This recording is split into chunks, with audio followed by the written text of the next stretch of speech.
Hello, it's Anne Brown, the Stamp Maven, and in this video I'm going to answer the question, how do I watercolor with Stampin' Up! Markers? Let me just give you a brief little background on regular watercoloring. Usually what you would do is you would use a permanent ink like StazOn. You would stamp an image onto a piece of paper and then you would watercolor with either an aqua painter, a watercolor brush. You could also use what am I thinking of? The word escapes me. Blender pens. A lot of people use blender pens to give the appearance of watercolor. But what I'm going to show you in this video, hopefully you can see with these cards, I'm going to show you how to use your stamp and markers, and you will end up with images that look like you have actually truly watercolored them, just like an artist, maybe with a watercolor brush. I don't know about you, but I did not take many art classes in high school or college, but I think these projects look pretty darn good and actually look like I watercolored them. So let's learn today how we can use our Stampin' Right markers to create these beautiful pieces. I am using the By the Bay stamp set, which is a free celebration stamp set that you can earn when you spend $50 in Stampin' Up! Products. Now, the thing that I'm going to show you, you can really do this technique with any stamp set. And I'm going to show you the second one using our Country Home stamp set that was a carryover product from our holiday catalog. But really, guys, you can use any stamp set with a little bit of detail that you would like. I am going to be using my Stamparatus today, and the reason that I'm going to use that is so you can see how when you have to stamp an image more than one time, the Stamparatus gives you perfect placement. Now, in this card, I did not use the Stamparatus, I just eyeballed it. But I do have a lot of customers that want to be very precise, and so I want to help them be able to do that with their Stamparatus. If you're not sure what a Stamparatus is, feel free to email me at ann@stampmaven.com, and I'll give you some information about that. You can also go to my online store at AnnBrown.Stampinup.net, and then on the left-hand side you'll see all of our products, and you can click on there to learn more about the Stamparatus. Okay, so I have got a bunch of my Stampin' Right markers here. What I'm going to do is I'm going to start with my Sahara Sand marker. And I'm going to use the fat brush tip, and then I'm just going to run that over using the side of my marker. I'm going to run it all over this stamp. Now, I don't care if I get it all covered because we are going to be doing our watercoloring and it's not going to matter. Okay, so here you can see there is not very much detail on this at all. So I'm going to go back over with this marker because I didn't get enough when I started. And that happens sometimes where I really want this Sahara Sand color to be is more on this side because this is like the little rocks and the sand along the beach. Okay, so let me just push down on this again. I am using watercolor paper.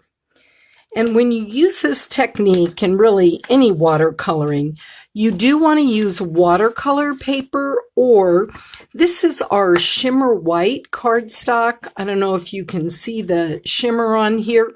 The reason you want to use one or the other of these is because when you start to watercolor, it won't pill like it will with our Whisper White and our Very Vanilla. Okay, so I'm going to put this case right here so you can kind of see maybe a little more easily the little rocks here. So I'm going to come in now with my aqua painter, and I'm going to just take my fingers and squeeze out some of that water because I don't want a lot of it. Then I am just going to muddy up right along here so that looks like it's watercolored, not stamped anymore. Then I'm going to use my heat tool, and I'm going to just give it a quick burst to dry that. All right. Now, the cool thing about this technique, if you want a little more definition on your sand and rocks than what I left there, all you do is you take that marker and you go back over it again and restamp it down. See how that gives you a little more definition, and you can keep doing that till you get the look that you want. Let's just do it one more time. Okay, so that looks pretty good now. Okay, now I'm just going to use my finger and kind of get that off of there. Now, you'll see here, I have a little bit of a base left on my cottage. What I'm going to do now is I'm going to take my smoky slate, which is a darker color than the Sahara sand. It's one of our gray tones. And I'm going to come back in with that gray marker, and I'm not going to put more here on the sand because I'm happy with the way my sand looks, so I don't need that anymore. Then I'm going to push right down, and notice again, it's going to be exactly where I want it to be on the paper. Now, can you see here how I have more definition of my seawall here? You can see it here a little bit more. And then this part right here is going to actually be the shrub, which I'm going to use green for, but I'm not going to worry about that right now because I'm going to come back in with my green. Okay, now again, I'm going to come with my aqua painter, and I'm just going to come along and just put a little water along there. And you really do need to just keep taking off the water. Even if you don't squeeze your aqua painter, sometimes the water comes down. My aqua painters I've had for a while. You know, if yours are brand new, you might not have that trouble, but it doesn't really matter. You're going to be covering it up anyway. Okay, there's my cottage there, and I'm going to put a little more water over here. This is starting to shape up very nicely. Okay, now I'm going to just take this off with my finger. You could also use the little chamois or a baby wipe, but right now I'm just doing it with the my finger. Okay, I'm going to go back in with my Sahara sand marker, and I'm going to put a little Sahara sand there in the top on the roof. So can you see here how that kind of blends in a little bit? Now, the next step is going to be for our shrub. So if you push over your stamp using your Stamparatus, you can see that the shrub is right in this area. So you're going to take that marker. And again, you do not have to be precise, because if you don't get enough coverage or you get too much, when you come back in with your aqua painter, you are going to spread that color around like this. See here? Okay. All right. And there I'm getting that nice shrub color right on there. And I'm going to go just down to here a little bit. And see, you can bring this color down. Even though I didn't color it right there, I'm going to just bring that down with my aqua painter, and it will get where I want it to be. All right, now I want a little more definition back into that shrub. So I'm going to color with the flat end of my marker again and put a little more of that color in there. Can you see that? All right, now on these cottages right here, I want the windows to show up a little bit more, like I did right here and part of that roof line. So I am going to take now my basic gray, which is the darkest here of the gray, and I'm going to put a little over here on this one too. I just love this technique. Can you see how this is coming together? See here now how you've got the windows showing up there. And now I want a little more definition down here on my seawall too. So I am just going to add that in as well. All right, so let's pop that down.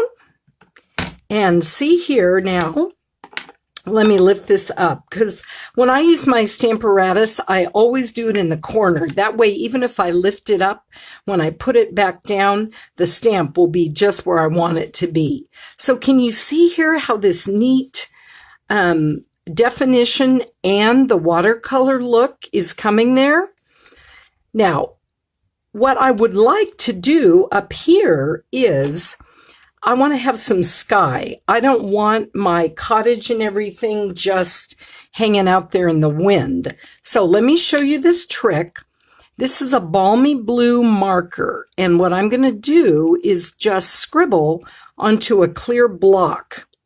Then I'm going to get my aqua painter, and I am just going to start squiggling all along here. See how I've got this blue, and it's just, you're not doing it in a precise manner. I encourage you, just play with it, because the whole fun of doing watercoloring is it doesn't have to be precise. Now, right along here, I'm going to take my Night of Navy marker, because I want to have a little more blue right in kind of near where the ocean, the water is. I want a little more definition from the sky. Okay, then I'll go back in with my blue and kind of see how you can kind of actually muddy that more a little bit with the blue and just get kind of a two-tone look there to your water. All right, and then I'm going to kind of go along here and have a little more water there. Okay, now the last thing I'm going to do, my cottage right here is still kind of hanging out there in the wind. So I'm going to come back with my Sahara sand, and I'm going to scribble that Sahara sand on the block. You could also use a Stampin' Blends, and that works really well along this too, but I'm going to use my Sahara sand. All right, now look there. Isn't that awesome? And I don't think, unless I had told you, you would have necessarily been able to tell that this was just a stamp and then not just freehand watercolored. Again, here is the finished card. This is just a piece of our Whisper White flax ribbon. And what I did to get these ends frayed is I just cut it off, and there's like a little thread right here. Can you see that peeking out? All I did was I pulled on that till I got it to come out all the way. See how it's kind of fraying? And then you just keep pulling it down a little more, and that frays the end. All right, so that is this card. Now I want to show you using our Country Home stamp set, and we're going to use this milk jug and then the flowers up there. Well, they're not really flowers, I guess. They're more, these are like cattails and leaves and maybe shrub kind of stuff. Okay, now on this one, I'm going to have my paper still in the corner, but it's going to go up and down. And the reason that I also did on this one, I used a bigger piece because what I like to do is trim it down after I've gotten all the coloring done and then mount it on another piece. All right, so what I'm going to do on my jug, I am going to start with my basic gray again, and I actually have gotten my jug positioned on here where I wanted it before I came on camera. So then I'm going to put my magnet. These little magnets are strong. They keep your project where you want it. And I'm going to actually put this magnet up here so it doesn't interfere with my jug. All right. So I need to put a little more. Oh, you know what I forgot? Let me tell you. When we did this by the bay, this is one of our our cling stamp sets that's red rubber. So I did not use this little foam pad from the Stamparatus. Now, the milk jug actually is a photopolymer stamp set. So you want to get this foam mat in here so you will get a nice crisp stamp. So let's go back and let me go ahead and lay down the color from my marker on my jug here. Okay. Then we're going to push that down, and you will notice the difference here. See there now how that jug looks more like a jug. Okay. Now we're going to come in here, and I'm going to take my aqua painter again, and I'm going to just start blurring the lines on this jug. I'm going to soften them up, and you can do this as much or as little as you want. But see how you just move the ink along.